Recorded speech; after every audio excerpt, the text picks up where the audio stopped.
In 1870, the Second French Republic fell, and a new one was to rise out of the ashes. The next 70 years would mark a stable period of industrialization and establishment of professional civil service that was the longest-lasting European regime.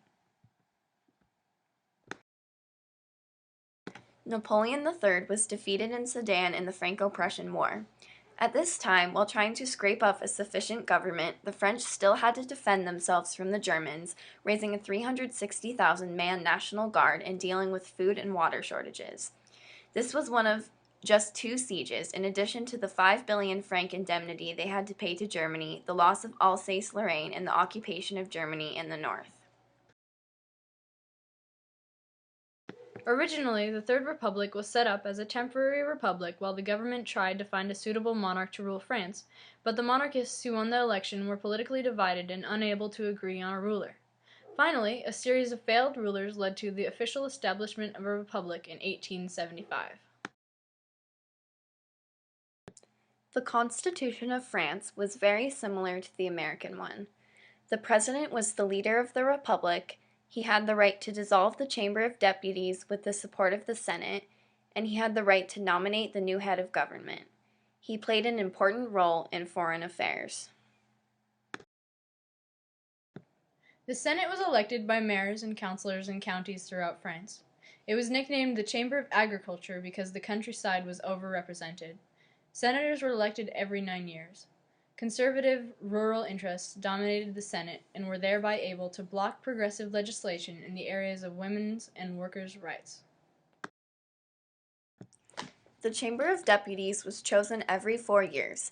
It contained 600 members elected by universal male suffrage. It chose the government or ministry. There was no organized party system, although there were four main political groupings in the chamber: the Socialists, the Moderate Republicans, the Radicals, and the Monarchists. Throughout the period of the Third French Republic, there were three major incidents. These include the Boulanger Affair, the Dreyfus Affair, and the Panama Scandal.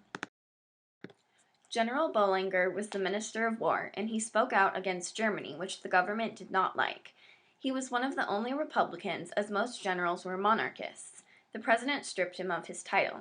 The president's son-in-law was selling favors, so he himself was also forced out of office. Boulanger was very politically popular, but the government began political proceedings against him because they did not like him, so he fled the country and committed suicide. After this, there was no one to lead his Republican movement. This whole situation became known as the Boulanger Affair. Ferdinand de Lesseps was elected to head the project to make the Panama Canal. This project attracted tons of investors from Paris. The government took bribes to not publicly announce that the company was bankrupt. Once the project finished, over 1 billion francs of the investors' money was lost. This created a lot of anti-Semitism because a lot of investors and bankers were Jewish, and politicians lost public trust. All this tension would surface with the Dreyfus Affair. In 1894, a list of French military documents was found in a trash can in the German embassy in Paris. French counterintelligence suspected Captain Alfred Dreyfus because he was Jewish. He was one of the few Jews on the general staff. A botched court case where documents were withheld from the defense led to Dreyfus's guilty verdict and his sentence to Devil's Island off of French Guiana. Many people did not support Dreyfus because of their anti-Semitic beliefs, and Dreyfus would have stayed on the island until he died, if not for the help of Colonel Picquart. In 1896, Picquart, who was the new head of the French counterintelligence, found the real criminal, a man named Major Esterhazy, who was continuing to sell information while an innocent man was behind bars. Major Esterhazy was tried for the crime and immediately acquitted, causing an uproar among the supporters of Dreyfus. Émile Zola wrote a novel in support of Dreyfus entitled J'accuse, accusing the government of covering up for him. This divided the nation as intellectuals, anti-clericals, and Freemasons supported him, and anti-Semites, the army, and monarchists who felt that he threatened the order. In the summer of 1898, the new war minister hoped to prove once and for all the guilt of Dreyfus. He put Picquart on trial and made a speech to Parliament outlining the case against Dreyfus. However, it was discovered that some of the written evidence against Dreyfus was forged. Major Henry, under questioning, confessed and later committed suicide.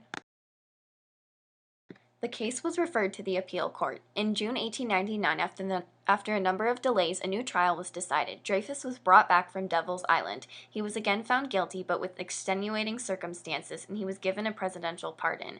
He served in World War I and died in 1935.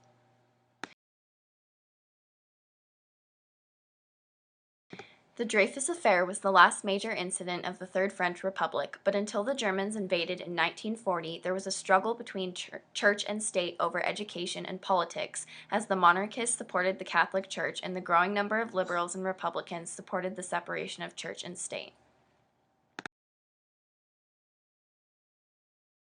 The Third French Republic was also a period of amazing breakthroughs in art and fashion, such as Impressionism and fine cloths, unparalleled to any other period in history. France became the center of life and new trends, and lots of people globally imported fine clothing and art from there, increasing prosperity of the economy. This became known as La Belle Époque, or the Beautiful Period.